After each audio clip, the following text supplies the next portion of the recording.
రేపు పార్లమెంట్లో one of the historic moments జరగబోతుంది. ఉమెన్ రిజర్వేషన్ 33% రావాలన్నది బిల్ రేపు పాస్ అవుతుంది. ప్రస్తుతం మనతో పాటు ఎంపీ కేసీఆర్ చిన్ని ఉన్నారు. అంత మాట్లాడు సార్, రేపు బిల్ పాస్ అవుతుంది, ఎలా అనిపిస్తుంది?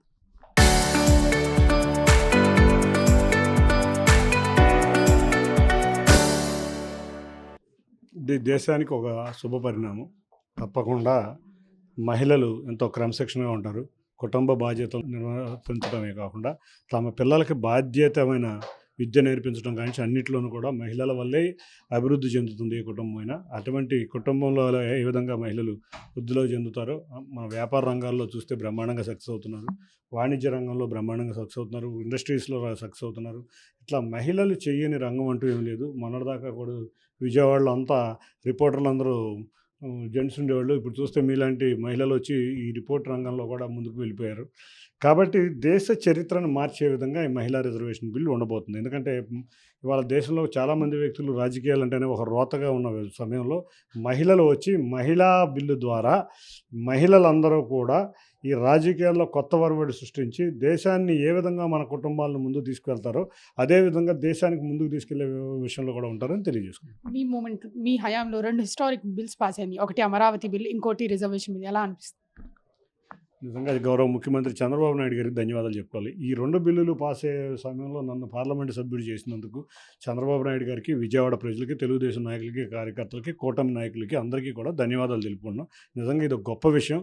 ఈ 2 హిస్టారిక్ బిల్స్లో నేను పార్లమెంట్ సభ్యుడు అయినందుకు చాలా ఆనందంగా ఉంది. డీలిమిటైజేషన్ గురించి ఇప్పుడే దక్షిణాది రాష్ట్రాల్లో చర్చలు జరుగుతున్నాయి. దీని గురించి ఏమంటారు? ఇంకా ఎటువంటి ఇబ్బంది లేకుండానే అన్ని రాష్ట్రాలని సమానంగా చూసే కేంద్రం ముందుకు తీసుకువెళ్ళబోతుంది. మాకున్న సమాచారం ప్రకారం అన్ని రాష్ట్రాలకి ఈక్వల్గానే సీట్లు పెరుగుతున్నాయి. అంటే రేషియో ప్రకారం ఇప్పుడు 2:1 రేషియోలో పెరుగుతున్నాయని మా ఉన్న సమాచారం.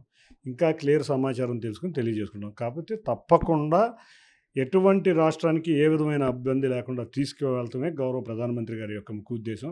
వికసిత్ భారత్ 2047లో కూడా దేశం అంతా ముందుండాలని కోరుకునే వ్యక్తి ఆయన.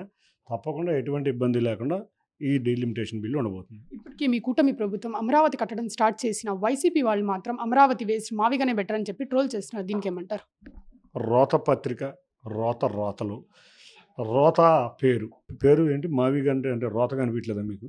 అమరావతి అంటే ఎంత ఇన్స్పిరేషన్గా ఉంది. ఈ రోత మనుషులకి వచ్చేది రోత పేర్లే, రోత కబుర్లే చెప్తూ ఉంటారు.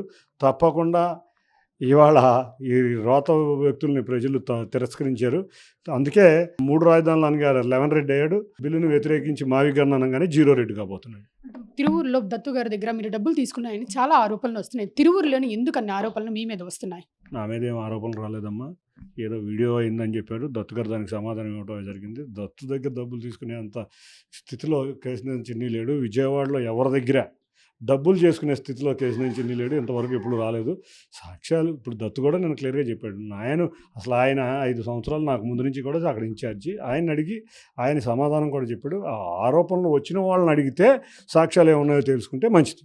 మహిళలు ఎలాంటి దాంట్లో ఉన్నా ముందుకుంటారని చెప్పి మహిళల రిజర్వేషన్ బిల్ అయితే తెస్తున్నారు. పార్లమెంట్లో కూడా, పాలిటిక్స్లో కూడా ఉమెన్ రిప్రజెంటేటివ్స్ వస్తే దేశం ముందుకెళ్ళిద్దని ఎంపీ కేసీఆర్ చిన్ని అంటున్నారు.